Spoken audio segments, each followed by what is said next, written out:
kuntilanake tak iket ning pinggiran pojok kamar mandi. Wes tak gaweke pager gaib, dadi ora usah khawatir.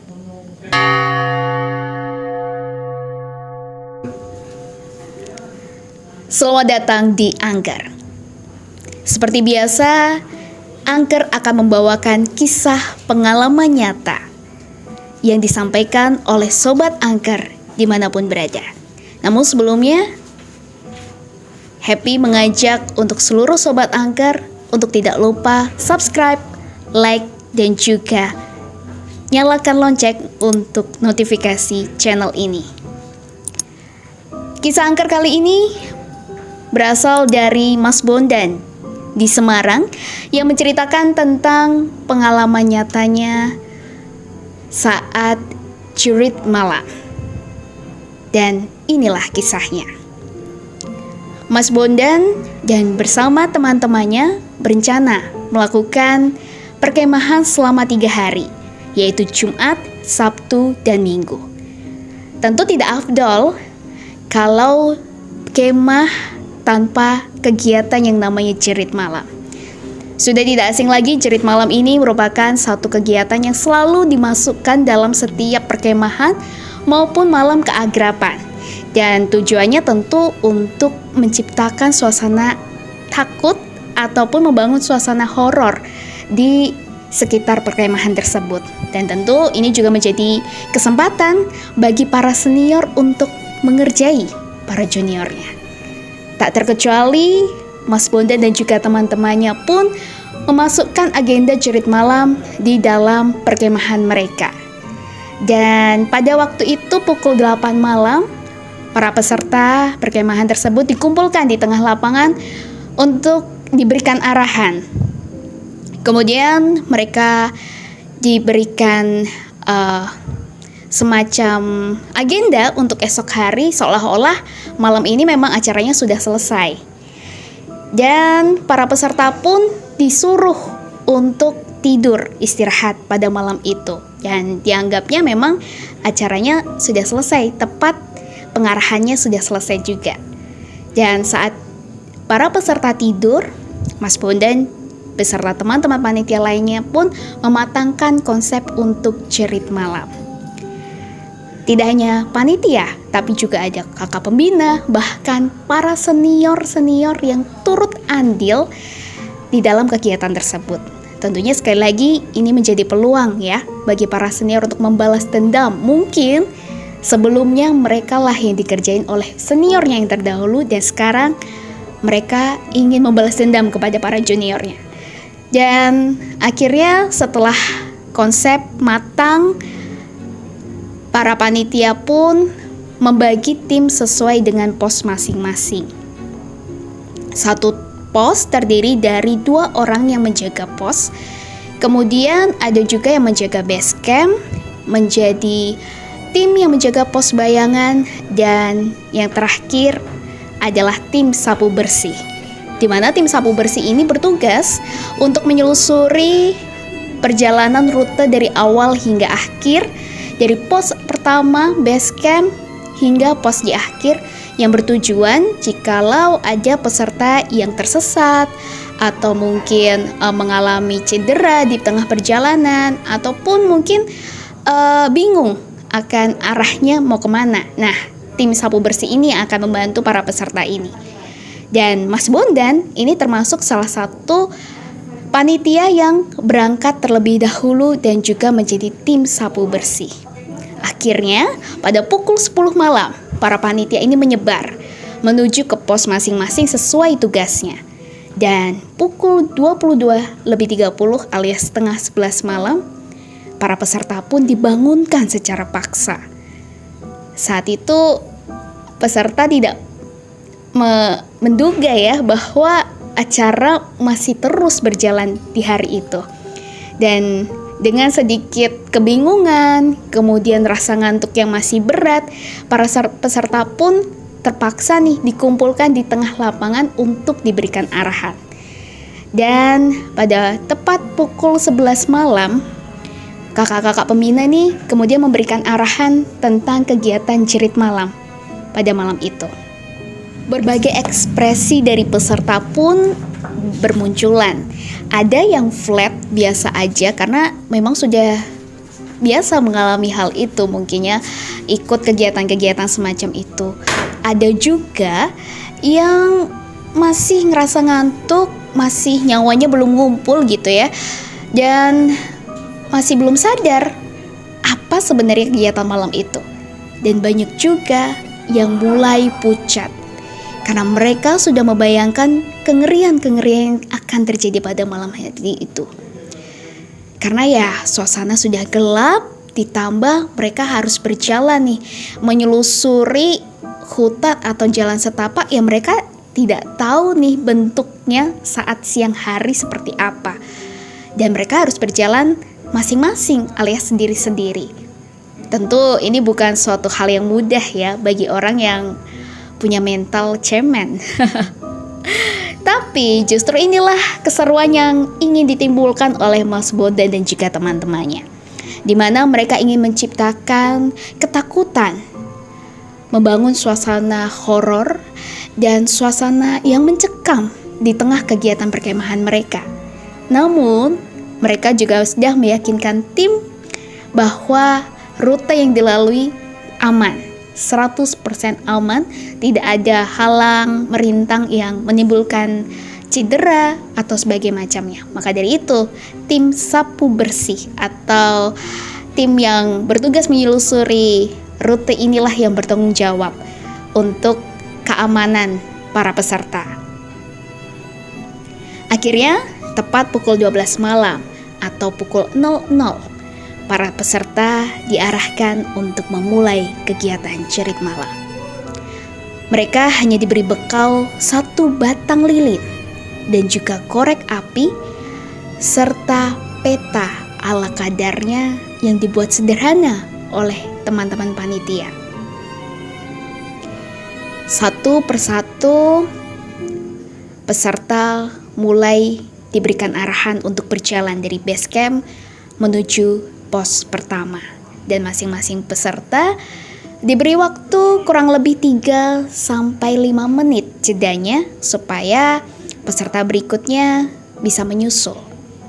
Dan setiap panitia atau tim yang bertugas ini diberikan HT di tiap-tiap posnya untuk alat komunikasi agar mereka tahu bahwa anak A sudah berjalan dilanjutkan oleh anak B dan anak C dan seterusnya. Jadi mereka mengerti urutan siapa saja yang sudah berjalan, karena total sekitar 50 orang yang mengikuti perkemahan tersebut.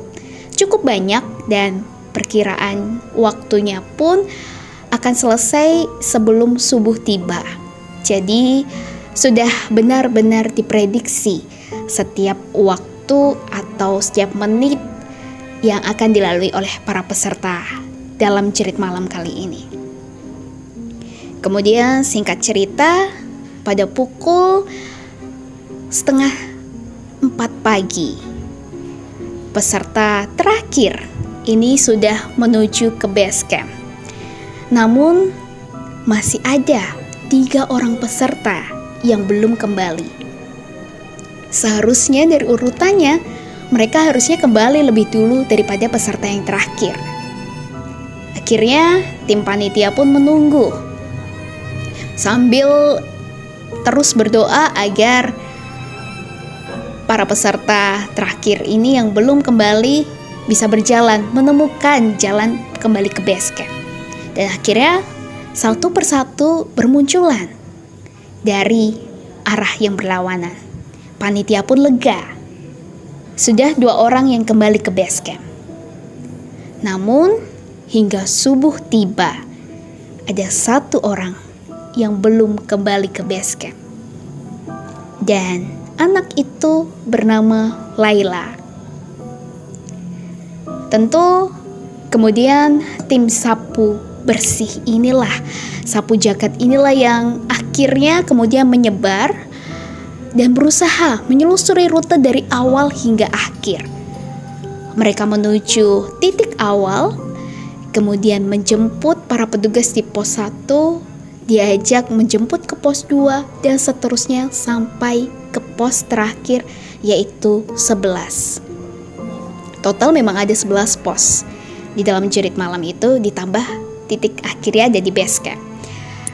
Kemudian setelah sampai di titik akhir, mereka kembali ke base camp, ternyata tidak ada tanda-tanda kehadiran dari si Layla. Mereka pun akhirnya menanti hingga pukul 6 pagi. Sudah hampir 2 jam mereka melakukan pencarian, namun tidak kunjung ketemu nih si Laylanya. Kemana Layla? Di manakah sebenarnya Layla berada? Hati Mas Bondan dan juga teman-temannya mulai gusar. Mereka khawatir kalau terjadi hal-hal yang tidak baik pada Layla. Akhirnya setelah menanti dan mencoba untuk berpikir bersama dengan teman-teman panitia yang lainnya, Mas Bondan dan juga tim panitia serta senior-senior yang hadir pun melakukan pencarian, berputar, berkeliling, mencari di sekitar area perkemahan tersebut. Separuh tim yang lainnya mencoba untuk menenangkan para peserta kegiatan perkemahan yang sudah kembali ke base camp. Saat itu memang kemudian seluruh agenda kegiatan dinonaktifkan karena teman-teman panitia fokus dalam mencari keberadaan si Layla. Akhirnya mereka pun berpencar, membentuk tim-tim yang bertugas untuk mencari kehadiran si Layla. Dan hingga pukul 11, ternyata Mas Bondan juga seluruh tim yang mencari Layla tidak juga menemukan sosok Layla. Mereka akhirnya ke base camp dengan tangan hampa. Dan setelah mencoba untuk berdiskusi satu sama lain, mereka pun akhirnya memutuskan untuk melaporkan kejadian ini kepada pihak yang berwajib saat itu. Meskipun rasanya ngantuk dan sudah lelah badan dari teman-teman panitia ini, namun tanggung jawab tetaplah mereka junjung tinggi, apalagi ini adalah acara yang mereka buat. Panitia pun akhirnya mencoba untuk menghubungi orang tua dari Layla dan mengabarkan bahwa Layla hilang dalam kegiatan Jurit Malam. Tentu orang tuanya menjadi begitu panik dan langsung ingin menuju ke tempat atau lokasi perkemahan tersebut. Akhirnya sembari menanti Layla pulang atau kembali di base camp, para panitia ini terus berdoa dan bahkan tidak doyan makan karena terus kepikiran sebenarnya di mana Layla. Semua tempat sudah dicari, semua lokasi sudah ditelusuri, namun keberadaan Layla tidak dapat ditemukan.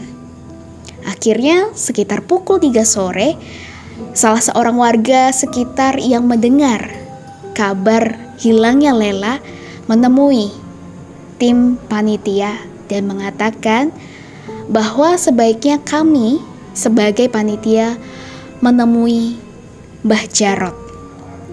Mbah Jarot ini adalah sesepuh desa sekitar yang memang diyakini sakti mandraguna. Karena sebelumnya pernah terjadi hal yang serupa saat ada rombongan lain sedang melakukan perkemahan di lokasi tersebut. Dan orang yang hilang atau anak yang hilang dapat ditemukan berkat arahan dari Mbah Jarot. Akhirnya Mas Bondan dan juga satu orang temannya pun bergegas untuk segera menemui Mbah Jarot, saat itu didampingi oleh warga sekitar. Sesampainya di rumah Mbah Jarot pun sudah mengetahui akan tujuan Mas Bondan dan temannya ini menemuinya. Namun Mbah Jarot mengatakan, "Aku ra iso ngewangi kowe saiki. Mengko petokno aku jam 7 wengi aku bakal iso bantu kowe pas wetonku wis lewat. Jadi karena hari itu adalah dianggap hari naasnya atau yang bertepatan dengan hari weton Mbah Jarot pun belum bisa membantu.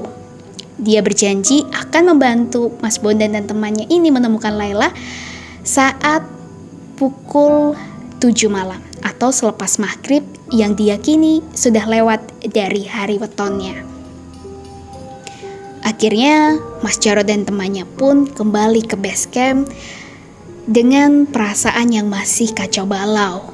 Dia mengabarkan ke teman-teman yang lain bahwa belum ada solusi dari hilangnya Laila saat itu. Dan tidak lama, akhirnya orang tua Laila pun datang. Tentu menjadi suasana yang memprihatinkan atau sedih karena orang tua Laila pun begitu panik dan begitu mengkhawatirkan putrinya. Akhirnya Mas Bondan mengajak kedua orang tua Laila ini menuju ke suatu tempat untuk bisa menenangkan mereka. Dan di kesempatan itu, orang tua Laila pun akhirnya bercerita bahwa Laila ini mempunyai suatu talenta atau suatu keahlian supranatural yang memang sudah dimilikinya sejak kecil. Laila ini memang sudah bisa melihat, bahkan mungkin berkomunikasi dengan hal-hal gaib yang tidak kasat mata. Dan orang tuanya pun sebenarnya hanya menganggap hal itu sebagai omong kosong, alias tidak terlalu menghiraukan, bahkan membiarkan Laila berkembang dengan kemampuannya itu. Akhirnya seiring berjalannya waktu, seiring bertumbuhnya Laila pun semakin keahliannya pun semakin tinggi atau semakin dalam yang menyebabkan Laila sering kesurupan, bahkan Laila sering menjerit histeris sendirian tiba-tiba. Hal ini pun sering dialaminya akhir-akhir ini, di mana memang Laila sering mengalami kesurupan bahkan di tempat-tempat yang ramai sekalipun. Tentu cerita ini membuat Mas Bondan kaget karena dia tidak menyangka bahwa Laila peka terhadap hal-hal semacam itu. Namun kata orang tua Laila ini mampu mengeluarkan hal-hal gaib atau jin-jin yang masuk ke dalam tubuhnya saat ia kesurupan, walaupun secara otodidak dan memang perlu waktu untuk bisa melakukannya.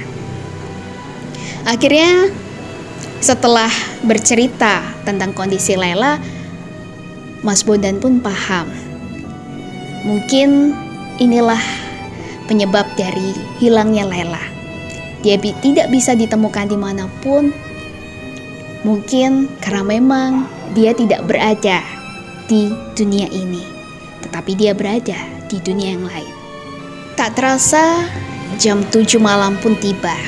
Waktunya Mas Bondan dan juga teman-temannya menjemput Mbah Jarot untuk mengetahui di mana Laila berada.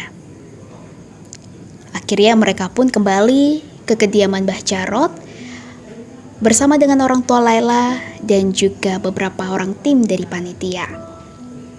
Mereka berada dalam satu mobil menjemput Mbah Jarot dan Mbah Jarot pun meminta Mas Bondan dan teman-temannya untuk mengantarkannya ke sungai dekat kebun kopi yang tak jauh dari lokasi mereka. Di sungai tersebut, Mbah Jarot kemudian turun mendekat ke bibir sungai, kemudian mengucapkan beberapa mantra dalam bahasa Jawa dan mengetukkan tongkatnya ke tanah sebanyak 3 kali. Tuk, tuk, tuk.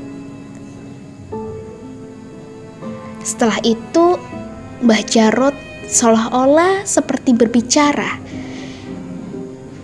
tapi kami tidak melihat sosok yang diajaknya bicara. Setelah itu, Mbah Jarot pun kembali kepada kami dan dia berkata bahwa dia sudah mencoba menanyai danyang atau penunggu lokasi atau tempat sekitar situ. Dan Mbah Jarot meminta kami untuk mengantarkannya ke arah jalan setapak yang dekat dengan kebun kopi. Akhirnya kami langsung bergegas menuju tempat yang dimaksud oleh Mbah Jarot. Sesampainya di sana, Mbah Jarot pun meminta Mas Bondan dan teman-temannya ini untuk menunggu. Sedangkan Mbah Jarot duduk bersila dan kemudian dia diam tanpa mengucapkan suatu kata pun. Kami pun yang saat itu sedang dilanda khawatir, panik, gusar, semuanya campur aduk, tidak berani mengganggu Mbah Jarot saat itu. Dan kami hanya berdoa dalam hati kami masing-masing supaya Laila ini bisa segera kembali bersama kami. Tak lama kemudian, sekitar 20 atau 30 menit, ada suara di balik semak-semak. Kami pun kaget karena suasana begitu hening saat itu. Mbah Jarot pun akhirnya bangkit berdiri, mematikan rokoknya dan menghampiri sumber suara tersebut. Setelah dia mencoba mencari di tengah semak-semak, akhirnya dia keluar dengan seorang sosok perempuan yang kami kenal. Ya, Mbah Jarot berhasil membawa Laila keluar dari semak-semak itu. Mas Bondan bersama teman-temannya pun sontak bergembira melihat sosok kehadiran Laila ini. Namun, Laila tidak seperti Laila biasanya. Pandangannya kosong dan dia seperti orang linglung. Bahkan saat ditanyai, dia tidak satu pun menjawab pertanyaan dari teman-teman saat itu. Akhirnya, Mbah Jarot meminta kepada Mas Bondan dan teman-temannya untuk tidak mengajak Laila mengobrol dulu dan langsung membawanya pulang ke base camp. Akhirnya, sesampainya di base camp, Mbah Jarot meminta kami untuk membawa Laila ke suatu ruangan atau tempat yang jauh dari para peserta dan meminta ada perwakilan dari keluarga maupun dari teman-teman panitia untuk bisa diajak ngobrol tentang kondisi si Laila. Akhirnya kami pun mencari sebuah ruangan yang dirasa cukup kondusif untuk berbicara dengan Mbah Jarot. Dan setelah kami duduk, orang tua Laila pun ikut. Ada juga beberapa teman panitia dan senior yang hadir. Mbah Jarot pun mulai menceritakan kondisi Laila. Di ruangan tersebut hadir pula perwakilan dari sekolah dan juga warga sekitar. Dan akhirnya Mbah Jarot pun angkat bicara. Awake Laila cek ono sing nemplek. Aku memang ora ngetokke mergo mesake. Mereka semua yang berada dalam satu ruangan dengan Mbah Jarot pun bertanya-tanya apa maksud dari omongan Mbah Jarot. Kemudian Mbah Jarot pun menjelaskan bahwa di dalam tubuh Laila ternyata terdapat banyak kuntilanak yang bersemayam. Dan itulah yang membuat Laila ini diam, tanpa ekspresi, linglung, bahkan pandangannya kosong dan tidak mengenali mereka semua yang ada di situ. Akhirnya Bang Jarot pun bercerita bahwa apa yang dia lakukan di pinggir sungai adalah dia mencoba untuk berkomunikasi dengan penunggu tempat tersebut. Dan Danyang atau penunggu tempat tersebut menceritakan bahwa Laila ini tengah diculik oleh genderuwo. Dan akhirnya saat berada di jalan setapak dekat perkebunan kopi, disitulah Mbah Jarot mencoba untuk meraga Sukmo untuk bertempur melawan genderuwo di kerajaannya. Dia berdiam diri saat itu sekitar 20-30 menit mungkin di dunia nyata selama Mas Bondan dan teman-temannya menanti. Saat itulah Mbah Jarot meraga Sukmo menuju ke kerajaan genderuwo yang menculik Laila. Dia bersama pasukan godamnya atau pasukan alam gaibnya mencoba untuk melawan genderuwo ini. Tentu di awal di pintu gerbang saja mereka sudah diterkam atau diserang oleh pengawal yang bermata merah, bergigi tajam, dan tentu berperingai yang mengerikan. Namun Mbah Jarot ingat pesan dari Danyang di sekitar sungai yang ia tanyai, bahwa jangan sampai genderuwo ini mengeluarkan pusakanya yang ia punya, yaitu cambuk yang melilit di pahanya, karena itu sangatlah berbahaya, bisa membuat Mbah Jarot sendiri terbunuh. Akhirnya Mbah Jarot pun mengerahkan semua pasukannya untuk melawan para genderuwo yang ada di kerajaan tersebut. Selagi mereka berperang, Mbah Jarot mencoba untuk lebih masuk ke dalam dan ditemuinya. Ternyata begitu banyak tawanan di dalam kerajaan tersebut. Ada puluhan kuntilanak yang sepertinya kaki dan tangannya terikat oleh sesuatu, dan mereka minta tolong kepada Mbah Jarot untuk melepaskan mereka. Di antara sekian banyak makhluk gaib yang terikat, ada satu sosok, yaitu Laila, yang memang menjadi tawanan oleh genderuwo. Dan usut punya usut, ternyata raga dari si Laila ini sedang diperebutkan oleh para kuntilanak tersebut. Akhirnya, karena memang sudah ada persetujuan atau kesepakatan antara Mbah Jarot dengan para kuntilanak itu, para kuntilanak pun dibebaskan dan dimasukkan ke dalam tubuh Laila. Dan Laila pun dibebaskan dari kerajaan genderuwo, diajak untuk keluar, yang akhirnya muncul bersama Mbah Jarot di dunia nyata dari balik semak-semak. Semua yang berada di ruangan itu pun hampir tidak percaya dengan apa yang dikatakan dan diceritakan oleh Mbah Jarot. Namun melihat kondisi Laila, ya mereka tentu akan percaya dengan hal-hal gaib yang akhirnya menimpa si Laila.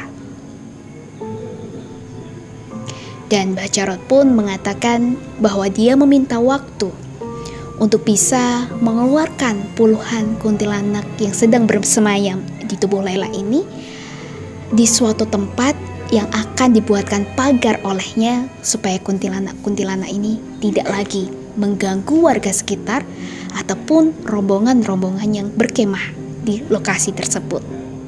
Setelah panjang lebar bercerita, akhirnya tibalah waktu Mbah Jarot untuk mengeluarkan semua kuntilanak-kuntilanak itu dari badan Laila. Dan setelah beberapa waktu berkomunikasi batin sebelumnya, Mbah Jarot pun mengibaskan tangannya ke tubuh Laila. Seketika badan Laila ambruk ke belakang. Untung saat itu teman-teman panitia sigap untuk menangkap badan Laila. Laila pun membuka matanya perlahan demi perlahan dan memanggil nama mama dan papanya. Kedua orang tuanya pun menangis, memeluk Laila Dan suasana haru pun muncul karena akhirnya Laila kembali seperti semula. Laila yang belum sadar sepenuhnya saat itu pun bingung kenapa begitu banyak orang di ruangan itu yang mengingkari dia. Dan Mbak Jarot pun sempat berpesan kepada Mas Bondan saat itu. Kuntilanak tak iket ning pinggiran pojok kamar mandi. Wes tak gawe ke pagar gaib, dadi ora usah khawatir. Begitu kata Mbah Jarot. Dimana dia mengungkapkan bahwa pagar gaib yang dibikin oleh Mbah Jarot ini membuat para kuntilanak itu tidak bisa keluar. Dan sebaliknya, yang dari luar pun tidak bisa masuk ke dalam. Terutama para genderuwo yang masih mengincar para kuntilanak ini akan kembali untuk mencari dan menawan mereka, para kuntilanak ini. Maka dari itu, para kuntilanak dibantu oleh Mbah Jarot untuk melindungi mereka dari serangan para genderuwo dengan pagar gaibnya. Dan tak lupa, Mbah Jarot juga berpesan kepada Mas Bondan. Nek ono sing ganggu kowe, ngomong kowe cucu saka Jarot Pratimenggala. Suatu kata yang kemudian menjadi kode atau sandi atau password yang diyakini ampuh untuk mengusir segala hal-hal yang berbau gaib adalah dengan mengatakan bahwa kita adalah cucu dari Jarot Pratimenggala. Dan dijamin hal-hal yang tak kasat mata, hal-hal yang gaib tidak akan berani mengganggu ataupun menyentuh kita sedikit pun. Dan Mas Bondan pun mengingat pesan itu dengan baik-baik. Akhirnya Laila pun kembali dibawa pulang oleh kedua orang tuanya untuk menuju ke rumahnya untuk beristirahat. Dan Mbah Jarot pun juga membantu Laila untuk sedikit menghilangkan kepekaannya terhadap hal-hal gaib sesuai dengan request yang diminta oleh kedua orang tuanya saat itu. Pengalaman ini tentunya menjadi pelajaran yang berharga untuk Mas Bondan dan teman-teman panitianya, terutama dalam membuat acara jerit malam atau semacamnya di setiap perkemahan dan acara keakraban. Dan pesan dari Mbah Jarot tadi tentu sudah menempel di otak Mas Bondan. Kemanapun dia pergi, dia selalu berpegang teguh bahwa dengan mengatakan bahwa dia cucu dari Jarot Pratimenggala, diyakini bisa menghindarkannya dari setiap hal gaib atau hal yang tak kasat mata. Sekian kisah angker kali ini yang berasal dari Mas Bondan. Pesan untuk sobat angker bahwa di dunia ini tidak hanya kita saja sebagai manusia yang tinggal, percaya atau tidak percaya, selalu ada kehidupan lain di dunia ini yang hidup bersama dengan kita. Jadi, tetap ingat untuk selalu menjaga sikap dimanapun kita berada. Dan jikalau sobat angker mempunyai kemampuan atau keahlian atau kepekaan khusus, seperti bisa melihat atau mendengar ataupun merasakan hal-hal yang tak kasat mata, sebaiknya untuk bisa berkonsultasi dengan orang yang lebih ahli supaya bisa lebih dikendalikan dan tidak mengalami kejadian yang dialami oleh Laila. Sekian kisah angker kali ini. Jangan lupa untuk mengirimkan kisah angker kamu di email bawah ini. Dan jangan lupa untuk share channel ini ke teman-teman, saudara, tetangga, keluarga, semuanya saja agar bisa lebih banyak lagi cerita-cerita angker yang diceritakan di angker. Akhirnya, terima kasih untuk Mas Bondan yang sudah menyumbangkan cerita dan ditunggu kisah angker berikutnya. Sampai jumpa.